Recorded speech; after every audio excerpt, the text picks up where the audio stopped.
हम लोग विजयनगर साम्राज्य पढ़ रहे थे। हम लोग क्या पढ़ रहे थे? विजयनगर साम्राज्य पढ़ रहे थे।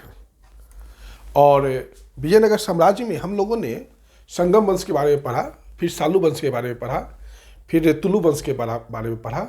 और हमने आपको कल चर्चा किया था कि तुलु वंश के बाद जो अंतिम शासक था सदाशिव राय, उस सदाशिव राय का मंत्री जो था राम राय, वो अराविडु वंश का था। तो वहाँ पर जो है अराविडु वंश का और तालिकोटा के युद्ध में तुलु वंश का अंत हो गया। उसके बाद अराविडु वंश का स्थापना हुआ। अराविडु वंश, इसका समय है 1570 से लेके 1652 तक। विजयनगर साम्राज्य में जब 1565 ईस्वी में तालिकोटा का युद्ध हुआ था, तो तालिकोटा के युद्ध में जो है तुलु वंश के शासक सदाशिव राय पराजित हो गए और उनका मंत्री राम राय जो है युद्ध क्षेत्र में ही मारा गया। लगभग राम राय का भाई था तिरुमाल। राम राय का भाई था तिरुमाल। तिरुमाल ने अराविडु वंश की स्थापना की और इसने अपनी राजधानी जो पहले विजयनगर था उसको जो है वेनुगोंडा या पेनुकोंडा ले गया। कोंडा या पेनुकोंडा ले गया। पेनुकोंडा ले गया, यह ध्यान में रखिएगा।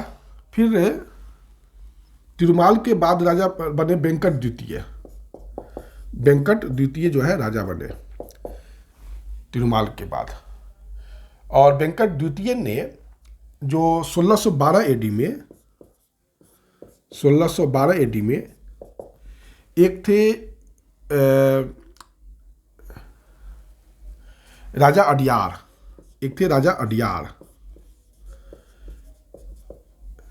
वेंकट द्वितीय के समय में तिरुमाल के बाद राजा बने वेंकट द्वितीय। तो वेंकट द्वितीय का एक मंत्री, चाहे जो कहिए सेनापति, जो भी कह लीजिए, वह 1612 एडी में वेंकट द्वितीय का मंत्री राजा अडियार ने 1612 एडी में वेंकट द्वितीय से अनुमति लेकर मैसूर राज्य का स्थापना किया। मतलब मैसूर जो है 1612 में बसा था। और इसलिए कि राजा अडियार को श्रीरंगपट्टनम का सूबेदारी मिला था, वो नष्ट हो गया था। श्रीरंगपट्टनम का सूबेदारी मिला था तो नष्ट हो गया था। तो वेंकट द्वितीय से अनुमति लेकर राजा अडियार ने मैसूर राज्य का स्थापना 1612 एडी में किया। फिर इसी वंश के थे अंतिम शासक श्रीरंग तृतीय। लेकिन श्रीरंग तृतीय के बाद जो था एक विजयनगर साम्राज्य एक छोटा राज्य बन गया था और इसका कोई अस्तित्व नहीं रह गया था। तो यही है विजयनगर साम्राज्य के बारे में जानकारी। 1652 एडी तक यह साम्राज्य समाप्त हो गया। अराविडु वंश भी समाप्त हो गया और विजयनगर साम्राज्य भी समाप्त हो गया। अब हम लोग पढ़ते हैं विजयनगर साम्राज्य का प्रशासन कैसा था। विजयनगर साम्राज्य का प्रशासन कैसा था? देखिए, राजतंत्र था, नो डाउट राजतंत्र था, है ना। राजा को राय कहा जाता था, जैसे कृष्णदेव राय, अच्युत देव राय, है ना, सदाशिव राय। तो राजा को क्या कहा जाता था? राय कहा जाता था। जब राजा जो है राजा का राज्याभिषेक होता था, तो वह वैदिक राजाओं की भांति जो है वो निष्ठा की शपथ लेता था। किसके प्रति निष्ठा की शपथ लेता था? तो प्रजा पालन का निष्ठा लेता था। प्रजा पालन का निष्ठा का शपथ लेता था। प्रजा के प्रति वह निष्ठावान रहेगा, इसका वह शपथ लेता था। इस चीज को ध्यान में। एक ऐसा शासक था अच्युत देव राय, उसने जो है तिरुपति मंदिर में अपना राज्याभिषेक किया था।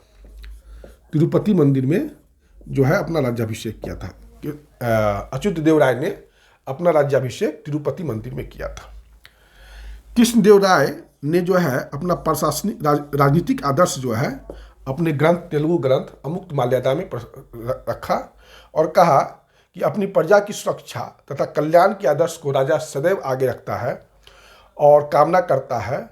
और देव के लोग राजा की कल्याण की कामना करेंगे और राजा का कल्याण तभी होगा जब देश प्रगतिशील होगा और समृद्धिशील होगा। मतलब राजा कृष्णदेव राय का जो राजनीतिक आदर्श था, जो प्रशासनिक आदर्श था, वह आज भी जो है प्रासंगिक है इस मायने में कि उसने राजा और प्रजा के बीच वह संबंध की कल्पना की जो लोकतंत्र का आधार बिंदु है। मतलब राजनीतिक राजतंत्र था, लेकिन वह बहुत हद तक लोकतंत्र की ओर बढ़ा हुआ राजतंत्र था। उसके बाद हम लोग आते हैं उत्तराधिकार कानून पर। राजा का बेटा ही राजा बनता था, अनुवांशिक था, राजा का बेटा ही राजा बनता था, इसमें कोई मतलब मतलब कोई पश्चिम नहीं लग सकता था। और युवराज को चयन कर दिया जाता था, और राजा लड़ाई नहीं हो, शांतिपूर्ण उत्तराधिकार का चयन राजा स्वयं अपने जीवन काल में ही कर देता था। इसको कहा जाता था युवराज पट्टाभिषेक। राजा जो है युवराज पट्टाभिषेक के द्वारा अपने जीवन काल में ही शांतिपूर्ण ढंग से जो है आने वाला राजा का चयन कर देता था। राजा को प्रशासन चलाने के लिए, केंद्रीय प्रशासन को चलाने के लिए, चाहे प्रशासन को चलाने के लिए एक मंत्रिमंडल होता था, एक मंत्रिमंडल होता था। और मंत्रिमंडल में एक प्रधान होता था जो प्रधानमंत्री कहलाता था। मंत्रिमंडल, राजा को परामर्श देने के लिए मंत्रिमंडल होता था, और मंत्रिमंडल का प्रधान क्या कहलाता था? प्रधानमंत्री कहलाता था। इसमें राजा के महत्वपूर्ण मंत्री होते थे और कुछ मनपसंद लोग भी होते थे जो राजा को राय देते थे। लेकिन एक बात याद रखिएगा, राजा राय लेता था सबसे, लेकिन राय को मानना न मानना ये राजा के ऊपर निर्भर करता था। मतलब परामर्श को मानना बाध्यकारी नहीं था। इस जो मैं कहना चाह रहा हूँ वह यह कि परामर्श को मानना यह नहीं था। और प्रशासन जो था कई भागों में बटा था। जो मंत्री जहाँ बैठ के वार्तालाप करते थे, जहाँ मंत्री डिसीजन लेते थे, निर्णय लेते थे, उस जगह को वेंकट विलास मानव कहा जाता था। वेंकट विलास मानव कहा जाता था। वेंकट विलास मानव में राजा अपने मंत्रियों के साथ जो है राज्य के नीतिगत मामलों पर बहस करता था, विचार करता था। और केंद्रीय मंत्रिमंडल की बैठक यही वेंकट विलास मानव में होती थी। इसमें मंत्री की संख्या 20 तक थी। मंत्री कितने थे? 20 तक होते थे। और मंत्री की जो मतलब सभा की जो बैठक होती थी उसका हेड कौन था? सभा नायक था। जैसे मंत्रिमंडल का बैठक होता था तो उसका हेड कौन था? सभा नायक था। सभा नायक प्रधानमंत्री को भी कह सकते हैं। और यहाँ पर राजा के आदेश को जो लिखित रूप से लिखता था उसको, उस अधिकारी को कहा जाता था राजसम। राजा के आदेशों को लिखित रूप से लिखने वाला अधिकारी राजसम कहलाता था। और अच्युत देव राय ने एक महामंडलेश्वर नामक अधिकारी का नियुक्ति किया था। परीक्षा में पूछता है किस राजा ने महामंडलेश्वर नामक अधिकारी की नियुक्ति किया था? तो अच्युत देव राय ने महामंडलेश्वर नामक अधिकारी का नियुक्ति किया था। और ये जो था महामंडलेश्वर जो था ये नायकों पर उस श्रृंखलता पर रोक लगाता था। नायक की उस श्रृंखलता पर रोक लगाता था। तो ये जो है आपका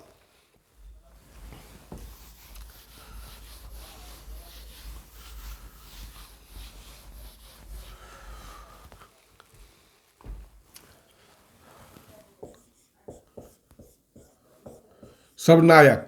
कुछ महत्वपूर्ण अधिकारी कौन थे? तो सबनायक कैसे अधिकारी थे? तो ये चीफ सेक्रेटरी थे, प्रमुख सचिव थे। सबनायक जो थे प्रमुख सचिव होते थे। ठीक। माने प्रधान गृह मंत्री होते थे। माने प्रधान वो गृह मंत्री होते थे। ठीक। उसके बाद रायसम कैसा अधिकारी होता था? राजा के आदेशों को लिपिबद्ध करने वाला अधिकारी था रायसम। शाही मुद्रा का हेड होता था वह। और कवलकरण कैसा अधिकारी होता था? कवलकरण जो था राजमहल की सुरक्षा करता था। कवलकरण राजमहल की सुरक्षा करता था। राज्य को प्रांत में बांटा गया था। राज्य को प्रांत में बांटा गया था। राज्य को प्रांत में बांटा गया था। प्रांत कितने थे विजयनगर साम्राज्य में? 6 प्रांत थे। याद रखिएगा, पूछ सकता है एग्जाम में कि कितने प्रांत थे विजयनगर साम्राज्य में? तो 6 प्रांत थे। प्रांत को मंडल में बांटा गया था। मंडल को कमिश्नरी भी कहा जाता है। मंडल में प्रांत को मंडल में बांटा गया था। ठीक। और मंडल को बांटा गया था आपको कोट्टम या बलनाडु में। कोट्टम या बलनाडु में बांटा गया था। इसको जिला कहते हैं। कोट्टम या बलनाडु जिला था। ठीक। उसके बाद नाडु में बांटा गया था। नाडु जो था तहसील या परगना था।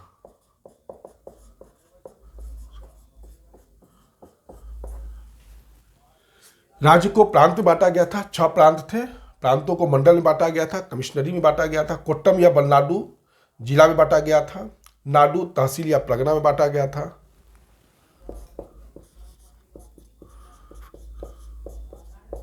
मिलाग्राम, मिलाग्राम में 50 गांव थे।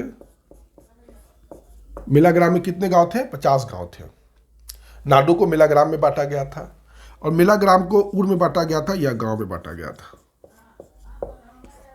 ठीक, तो प्रशासन की सबसे छोटी इकाई ऊर या गांव हो गई। ठीक, ऊर या गांव, 50 गांव मिलकर मिलाग्राम बनाते थे। बहुत सारे गांव मिलाग्राम मिलकर नाडु बनाते थे जो तहसील या परगना था, और बहुत सारे नाडु मिलकर वलनाडु या कोट्टम बनाते थे, और कोट्टम या वलनाडु बहुत सारे मिलकर मंडल बनाते थे, बहुत सारे मंडल मिलकर प्रांत बनाते थे। और प्रांत की संख्या कितनी थी? 6।